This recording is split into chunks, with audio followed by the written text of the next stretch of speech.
La question de la dynastie noire en Égypte antique fait référence à une période particulière, la 25e dynastie, régnant entre 747 et 656 avant Jésus-Christ.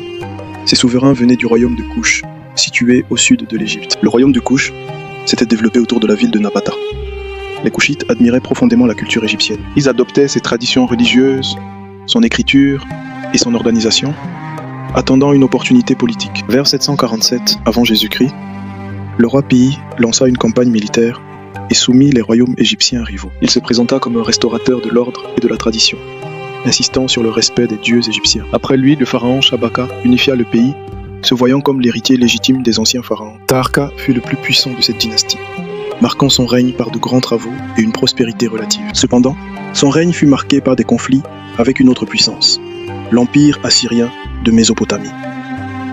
Les Assyriens envahirent l'Égypte, prenant Memphis et Thèbes, mettant fin à la domination couchite. Même après leur retrait, ils régnèrent au sud, bâtissant les célèbres pyramides de Méroé au Soudan. La 25e dynastie reste un témoignage unique des liens profonds entre l'Égypte et les civilisations africaines du sud. Après la chute de la 25e dynastie en Égypte, les rois couchites se retirèrent progressivement vers le sud. Même si leur domination sur l'Égypte prit fin, leur civilisation continua à prospérer pendant plusieurs siècles. Le centre du pouvoir se déplaça progressivement de Napata vers une autre grande ville du royaume, Méroé. Cette transition marque le début d'une nouvelle phase de l'histoire nubienne, souvent appelée la période méroïtique. Méroé devint une capitale très importante, située plus au sud sur le Nil.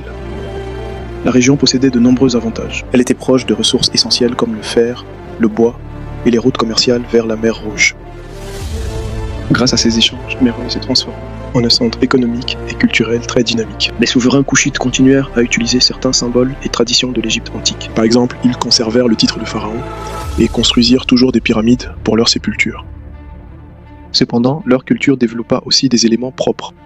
Les pyramides méroïtiques étaient plus petites. Aujourd'hui encore, des dizaines de ces pyramides sont visibles, formant l'un des ensembles les plus importants au monde. La civilisation de Kouch développa également sa propre écriture, appelée écriture méroïtique. Contrairement aux hiéroglyphes, cette écriture reste encore partiellement mystérieuse pour les chercheurs. Une grande partie des textes reste difficile à comprendre et sont de nombreux aspects de leur société inconnus. Un autre élément fascinant est le rôle important joué par certaines femmes dans le pouvoir politique. Plusieurs reines appelées Candace ou Kandake gouvernèrent le royaume ou exercèrent une grande influence. Certaines d'entre elles dirigèrent même des armées et résistèrent à l'expansion de l'Empire romain. Le royaume de Méroé resta puissant pendant plusieurs siècles, mais commença à décliner dès le IIIe siècle.